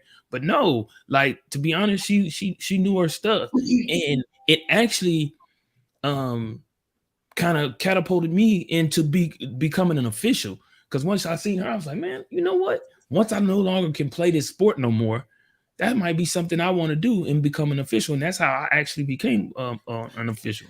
Lord Bishop, I just thought you was about to say, man, if she could do it, I could do it. I thought you. No, this ain't no Juwanna Man type junk. No, bro. Ain't nobody Juwanna Man in nothing. I was like, yo, this ain't Juwanna Man. No. I was like, oh man, I was like, you about to step in that trap. No. Just to be an official, because I officiate now. But yeah, okay. Okay. Yes, definitely. I can see that. So, going back to so Price, brother Anthony Price talked about how saying Jeanie Buss is not taking control. I wouldn't think that she's not taking control. I just think it's because I think she's very much in control. Like she had to put her brothers in check, and she had to basically fire one of her brothers and remove him and tell him where he needed to go. So I think she at some point she grabbed hold of the horns and was very assertive. Of course, just like anything, you're going to continue to hear certain aspects. You're going to hear rumblings. People going to have their stuff to say. People going to talk always, no matter what it is that you're doing or how it goes. So I would like to say I think that she's doing a pretty good job. She tried to put people, of course, like any other owner or business individual, you try to put people in place that's going to get you to where you're going to go. Hence, she hired Magic. Magic had to go. She got Pelinka. Pelinka might have to go. So it was. So it's just one of those situations. So I don't think that she's docile or doesn't have fearful to speak. I think it probably is strategic from that fact of the matter. The question is a female want to be a head coach in the NBA? Will the owner help her out and be great to make the job harder? That's a good question, Anthony. Yeah. Yeah, that's a real good question, because it does take the owner to back the head coach, especially if it was to be a female. You would definitely need the backing of your head coach. Your owner, your general manager, and your general manager. So yeah, that's a good question. I don't know. Like I said, we got a female vice president, so it's a matter of time. It's about who's going to be who's going to take who's going. I love what Kim said though. I really, it keeps coming back in my head that Becky was maybe she was overwhelmed and was getting a bit antsy, because I do feel like Popovich is on his last leg. I really feel like if Popovich does another year under San Antonio, I will be surprised. So maybe Becky, like I said, I keep playing in my head that maybe Becky got a little nervous, thinking like, "Oh, Pop might go after this year. Oh, am I ready? Am I really ready for this? Am I really ready for all this criticism and this scrutiny that's about to come to me if these Spurs continue to play like they're playing right now?" Because remind you, the Spurs are playing horrible right now under Popovich. So if that was to continue under Becky's coaching, they not gonna they not gonna blame Pop. They're gonna blame Becky, because they're gonna look at it with Becky. You've been there since 2014. You ain't make like for real. You can't make. We don't need you as a coach then, because you can't make the changes. But wait. We had this problem when Pop was here too. Now Pop, most recently, we know what Pop done in his past, but most recently, we know this was Pop's team, and I'm just taking over now that he's no longer coaching. He decided to retire. I think they would ridicule her in her first year if she wasn't able to turn the team around, which would be unfair because it would just be one season. But I can totally understand where Kim is coming from and being nervous about that, because all eyes will be on her. So yeah, but I definitely think it was a conversation she had though. You never know. I mean, if she's been with them long enough, she could have sat down with Pop and a couple more people, and there could be a plan in place. You know what I mean? To bring her back. Yeah. So True that. So Ron, question, bro, for you. I think this is a perfect question for you. Why is it we have not or are now just hearing of Louisa Harris? Ooh, well, I'm just not hearing of her myself, so let me look her up. Who is Louisa Harris? That's a new. I've never heard of that. Yeah, who is that? Louisa Harris, as Ron looks up, and he's going to give us a little quiz. Louisa Harris is the first woman to be drafted by an NBA team. Oh yeah, I did hear about her the other day. I did. Mm-hmm. I sure did. She is a pioneer. Right. Drafted by the then New Orleans Jazz. Stand up, Louisiana. I'm only saying that because I'm here and Kim's from there. But 27. I can't believe I didn't know that. Yeah, Louisa Harris. So why would you think? Like, if you look at her accolades, she was a monster. She's dope. She was drafted by an NBA team, in which the only reason why she didn't play is because she's a woman and she was pregnant. So she never stepped foot on the court. She never stepped foot on the court. Oh wow.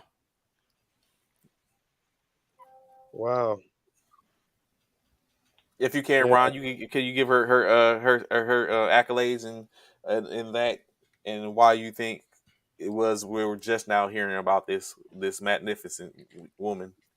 Yeah, she just passed away in January, which is probably a lot of reasons why she's getting brought up a lot. Average 26 points a game, almost 15 rebounds at Delta State. So she was in that paint, putting bodies on people. Wow. Yeah. What was her measurables? 6'3". Okay.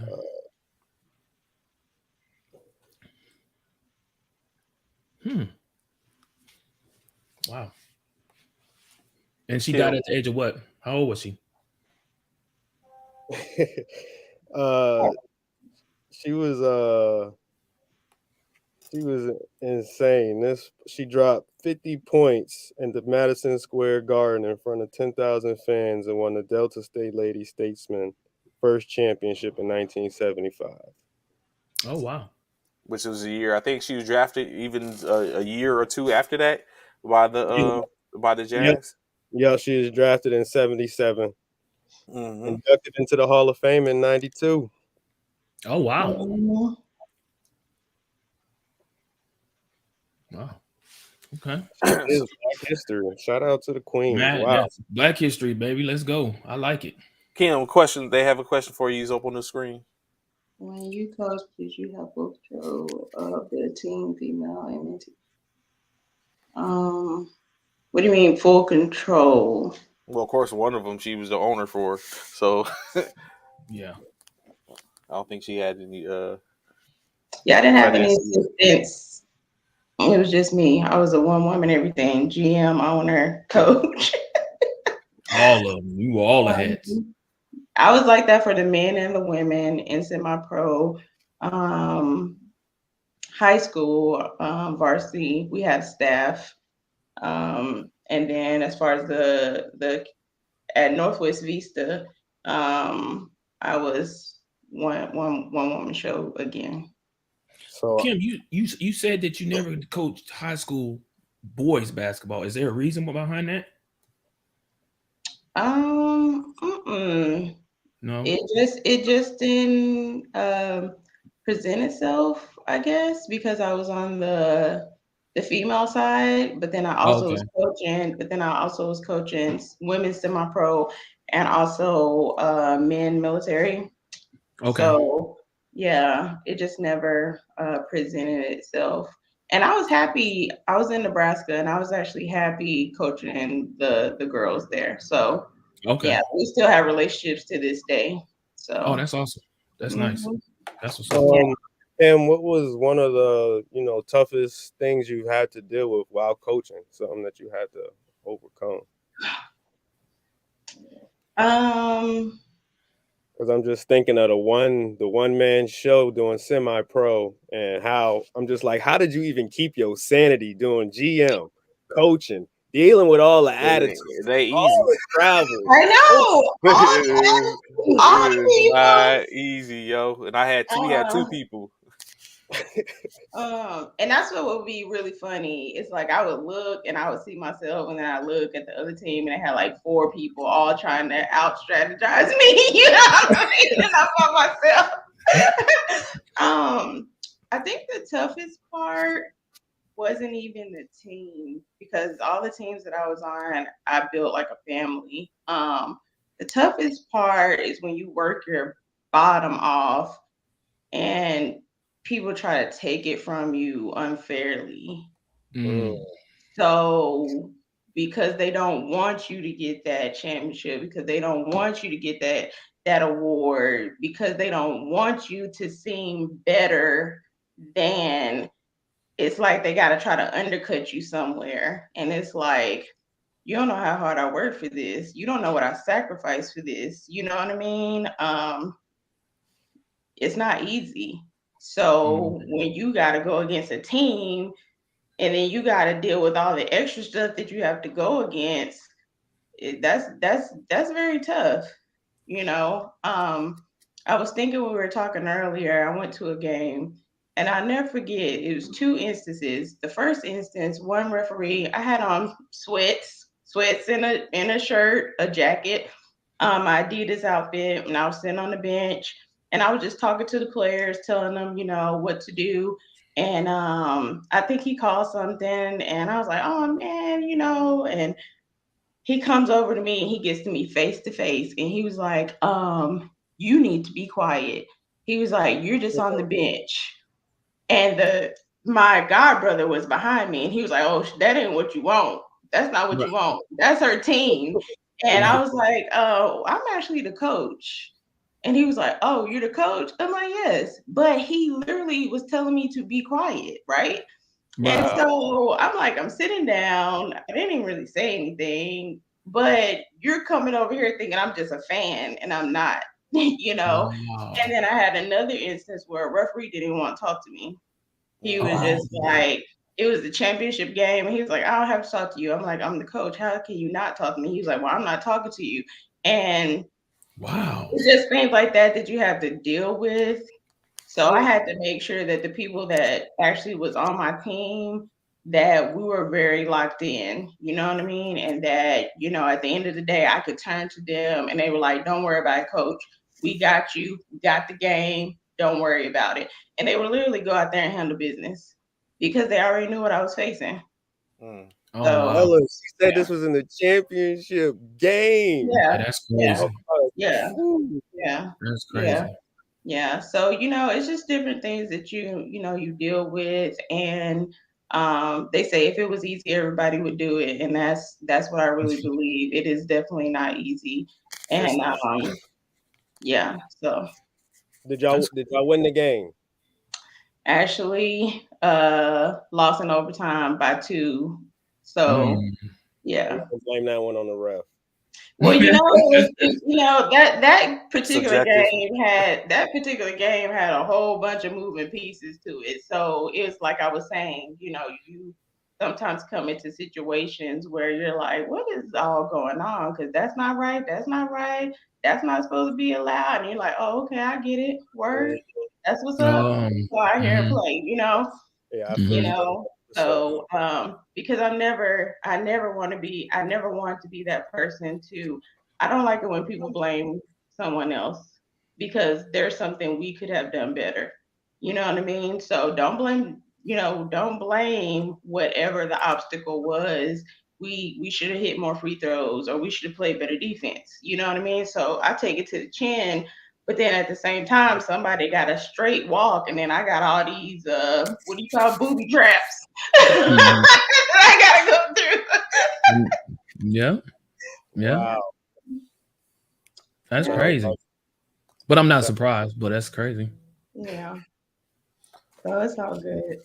So of course last night, while we got you here, Kim, Ron's back. Last night. Wait, hold up. Hold up. Did I do better than you last night, Bishop? Let me see. Lost that one. I don't know. Let's see. Did he bet on Brooklyn? Come on, you know he did. You know he did. Man, ain't nobody asked you about nothing about Brooklyn, bro. And he took me with him too. I didn't take you with you. I didn't take me with you. I didn't take you with me. You pick first, and I pick second. I didn't take you with me. Don't do that. So basically, we had all the same picks. So whatever he got, I got. So it's cool. But of course, last night the Cleveland Cavaliers faced off against the Detroit Pistons. According to Ron, this was the first day back in the NBA because it was the Philadelphia wasn't playing. But let him tell it. Yeah. The Cleveland Cavaliers took on the Pistons, and they took the Pistons got the W. 106-103 as they're now 14-45, which is probably not going to make a difference. Cleveland now 35-24 as we get closer to the start of the NBA playoffs. Even Mobley 12 points, 11 points from Allen and Oroko. They were led by Lauri Markkanen with 22 points, 6 rebounds, and 1 assist. The Detroit Pistons was led by rookie sensation Cade Cunningham, 17 points, 6 rebounds, 6 assists, and 16 points and 4 rebounds from newly acquired Marvin Bagley.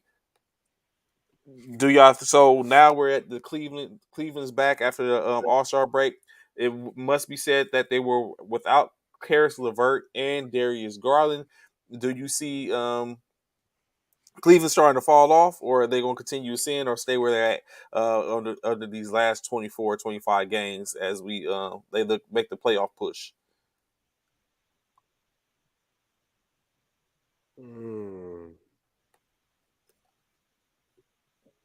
Cleveland, y'all better not fall off now.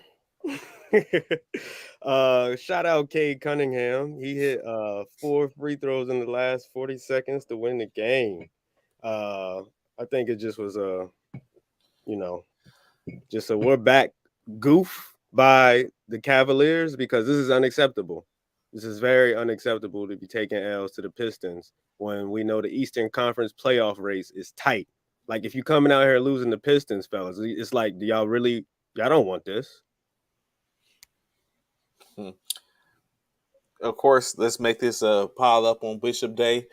Kim, please join in as the Boston Celtics select the Brooklyn Nets 129-106. the Brooklyn now 31-29. Bishop, what happened last night, man? Of course, y'all got 22 points from Seth. Him doing what he do, 22, 7, and 1. 13 points from Kessler Edwards, 11 points from Andre Drummond. Bruce Brown Jr. contributed with 15 points. Of course, no Kyrie Irving. Where your man Patty? Patty Mills, 1 point, 1 rebound, 8 assists. See, that's why I don't like Patty. That's why I don't like Patty. Get rid of Patty. I don't like that. Patty could take his little Patty Cadillac, had a little dog, whatever, and get up out of Patty cake.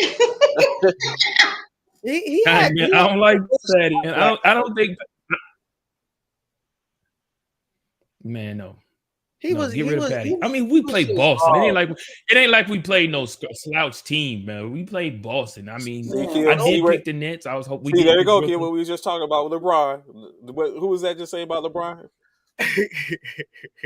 What about LeBron? What about him? What are you talking about? I picked my squad.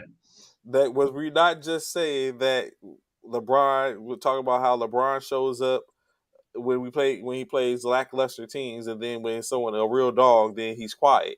So we can't say what we're not going to do. But who did we have?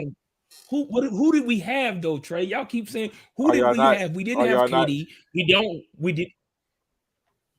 Ron, Kim, go ahead. Are we not what? Please tell me, Ron, Kim, is the Nets in the ABA or the NBA? Thank you, Trey. Oh my God, here we go. Are they in the ABA or the NBA? They are an NBA team. Don't worry. Don't worry, Trey. You know the Lakers got to play. Don't worry. The Lakers got to play, bro. Lakers got to play. Lakers got to play. Don't worry about it. Lakers got to play. When Ben Simmons comes, not worry about it. Right. Exactly. Right. See, that's what I'm saying. We waiting. That's what we waiting on. Don't give them no what they talking about right now, Kim. It's not an excuse. We should win. I'm not saying that's why I put Brooklyn. We should be winning games. I'm not going to say that. I don't need no excuses. But what I'm saying is, once we get everybody back, I want to hear the same tunes from you and Ron. Trey, I want to hear them same tunes when everybody come back. I want to hear them same tunes. I understand that, and Anthony's going on the same trip. There's nobody to play up, but this is not the ABA, and the game should at least be competitive. Boston came out there and just dumped on your head, man. Marcus Smart is an animal. Really? That's why Patty Mills had such a horrible night, because he had some good shots, but he was just off. But you got Marcus Smart banging at you all game. Yeah, you're going to have a rough night. See, no, hold on. What y'all won't do is, because this is the thing, right? Yeah, we lost by 23 points? But the Warriors blew out the Trailblazers by almost 40. Stop it, bro. Stop it. Like, seriously? The Sixers lost to the Celtics by 50 the other night, too. Like, I think absolutely about the Celtics. I see it. Absolutely. That's right. They did lose by 50. So yeah, your Sixers got dusted by the same team. This is about the Celtics. You know what the Sixers. But see, the thing about it though, this is the thing about it though, Ron. The Sixers had Embiid when y'all lost by 50. Okay. Hello? Ooh. Ooh. I can't I'm waiting. That. I was. Okay. We didn't have nobody. Get him off you, Bishop. Get him off you, Bishop. Get him off you. I'm waiting, huh? It was the last game. ABA? Is this NBA or ABA? Is this NBA or ABA? And my boy's doing the towel clearly. Let's go. March 10th. Y'all got them Ben Simmons problems now. March 10th. Let's go. Y'all got them Harden problems. Look at Q. She agrees. She concurs. Y'all got them Harden problems now. Don't worry about it. We're going to see if them two can get along. I see a fight coming between the teammates. I see a fight coming. Do you know what we're waiting on? What? Why is he not playing? Which one? Ben or Harden? Ben. Ben, he's supposedly, as of last week, he was still wanting to make sure that he's mentally ready.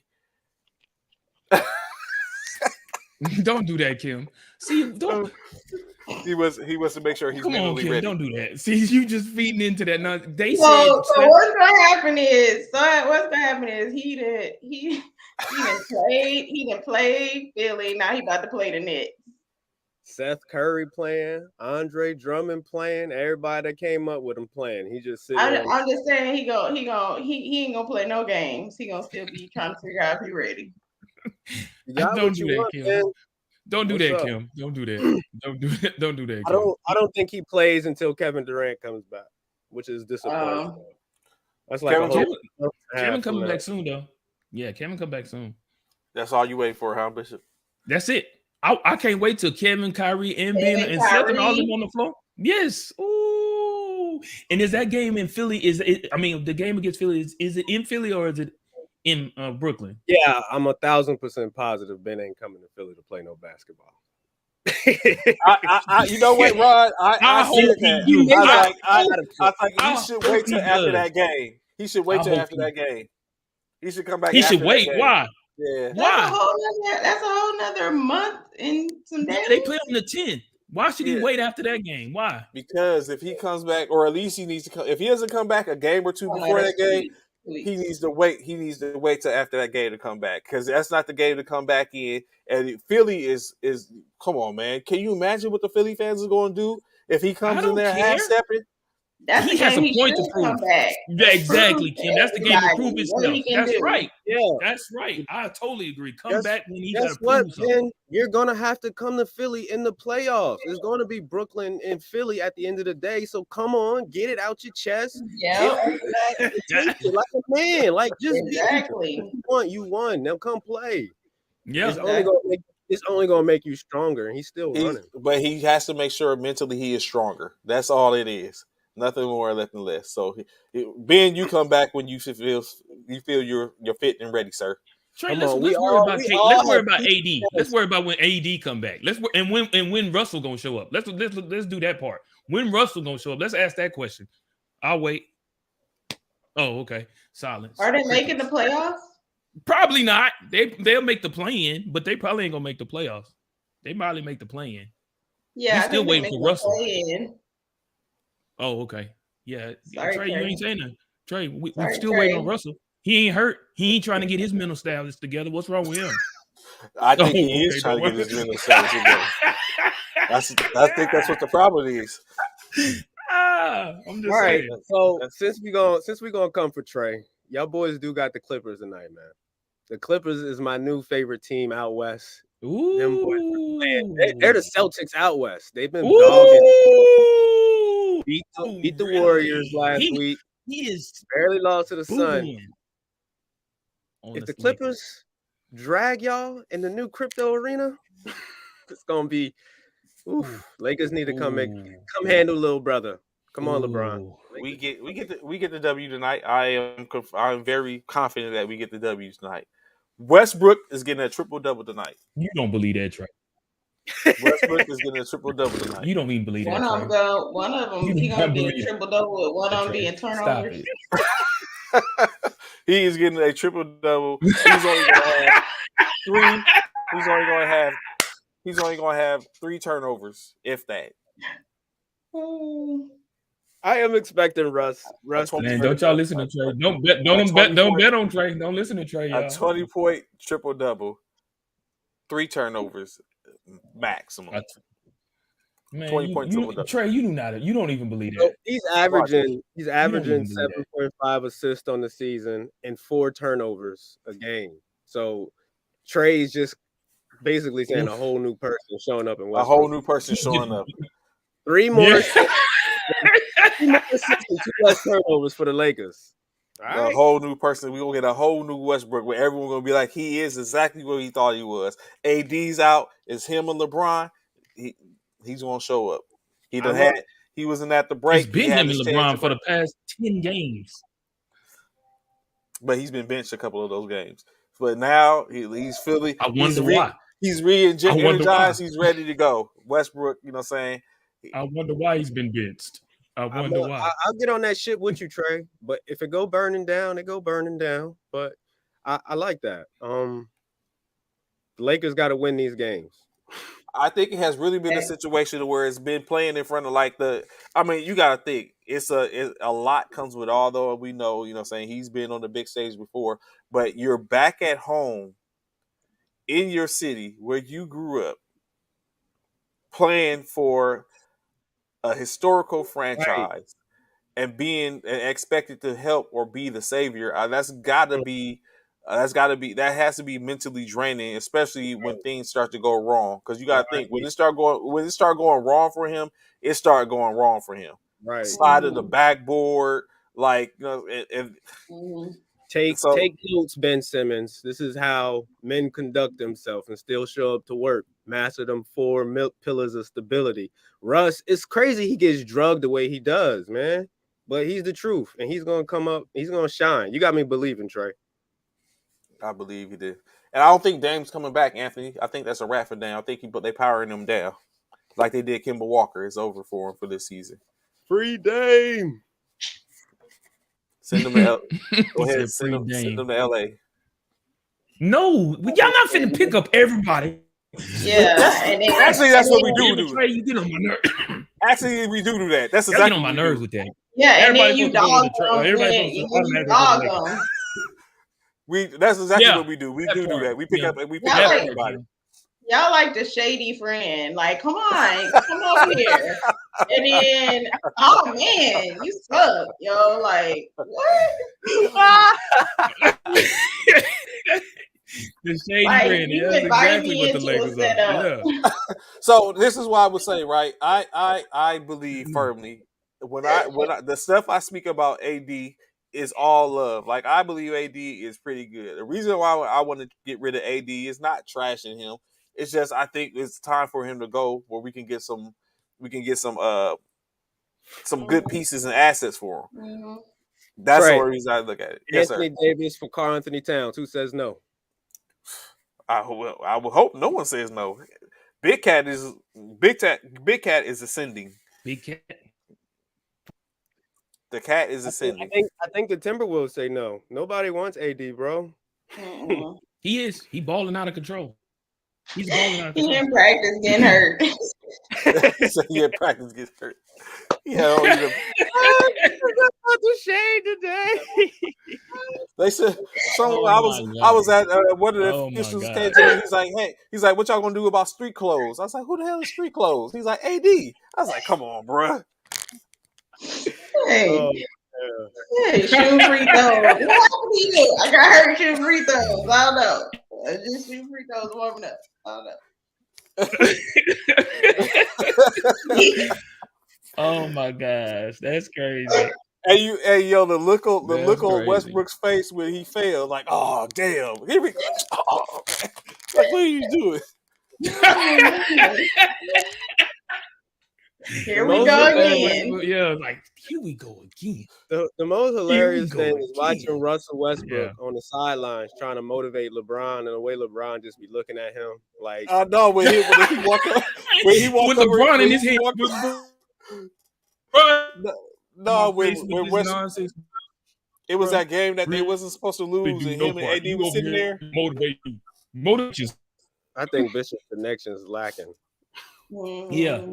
Yeah, he come over there talking to LeBron like, man, we got this. No, LeBron, I know in his head, he was like, no, we got this. We need you to do your part. Stop turning the damn ball over. Make some point. Hit a shot. So what we're not going to do is act like turning the ball over is not part of the game. So that's not what we're going to do here.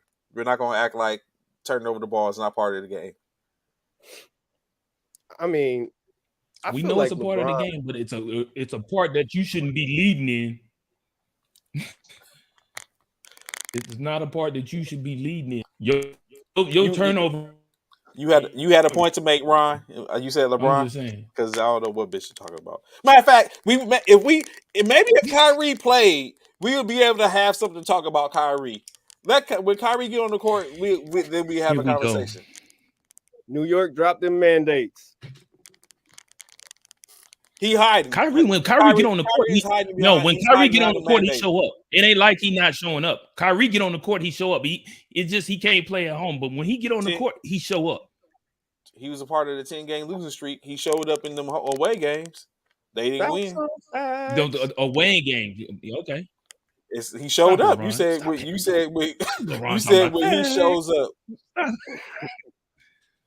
He does his part. Everybody ain't doing their part. That was when we had Harden.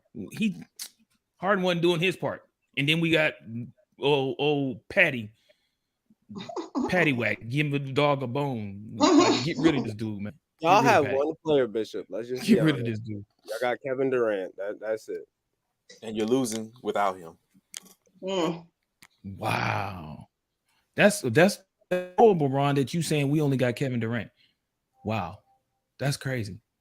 Ben Simmons is officially an enemy of mine. That's crazy. All y'all got is Embiid. So I get it. I'll take it. That's all y'all got is Embiid. Take the best player in the NBA. Sign me up. The blasphemy. Did you call him the best player in the NBA? The best. The blasphemy. Oh my God. Most dominant. Oh, wow. Look it up. The leading scorer, the scoring champion right now. 7'3", modern day version of Shaq. Give me Embiid. Praying for his health. So, gentlemen, something I must bring to your attention. Hold on, but real quick, Trey, I'm not gonna let him just slip by with that now. Didn't Giannis win MVP last year? Nah, he won it back to back, but Joker won it last year. Oh, okay. But it wasn't Embiid. It should have been Embiid. It should have been Embiid. He had health issues last year. Which is if he has those issues again this year, he won't win it, which is the biggest thing with the Sixers. Will Embiid stay healthy? If so, it should be DeMar's. I'm just gonna say it should be DeMar's, but yeah. That's crazy you saying that. Because if Embiid's not going to be healthy, why not DeMar? So DeMar's balling. As we get closer, DeMar's out of control. As we get close to our time, gentlemen, I'd like to let you know. Do you know that we have a author in our presence?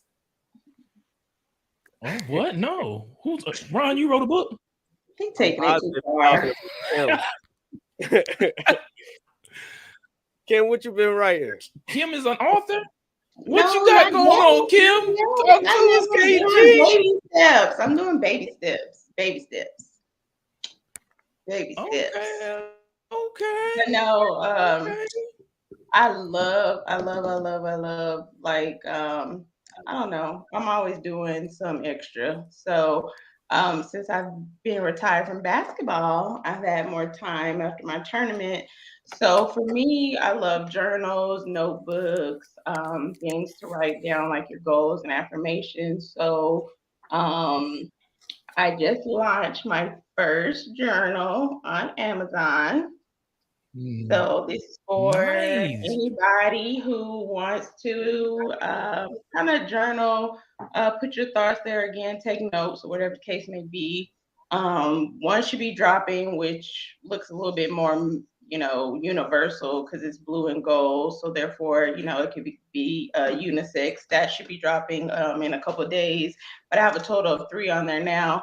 And I am coming out with a devotional, and then I'm also coming out kind of like with a coach's journal / kind of like pre-game, post-game book. So I haven't actually written a book yet, but I am starting to put things out there that interest me, and I think will interest other people too. So, boy, look at Kim. Boy, look at her. So with your devotion. With your devotionals, congratulations. And stuff, where did you get the inspiration to even start go on this journey?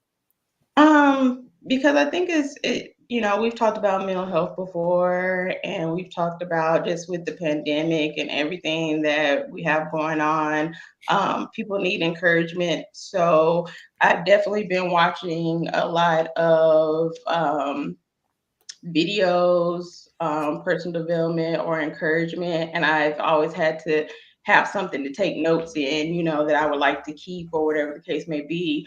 And then journaling actually does help you because you're able to go back and kind of look at where you were, maybe a few years back with some goals that you have, and then look back and say, man, I achieved those things, or I still need to do a couple of those things, or look how far I've came. And on the devotionals, it's more so of just different scriptures that are encouraging or help with faith and things of that nature. So every day you can go and actually have that particular scripture that you can read and say out loud, and then actually write any notes or anything that you want to write on top of that as far as feelings and stuff like that. So, yeah. Yeah. Yes, indeed. I wonder who's Nice. next on the panel to get a book or something out there. Ron, that's you. Screenplay. It Welcome won't to be the me. Powerverse. Don't look at me. It won't be me.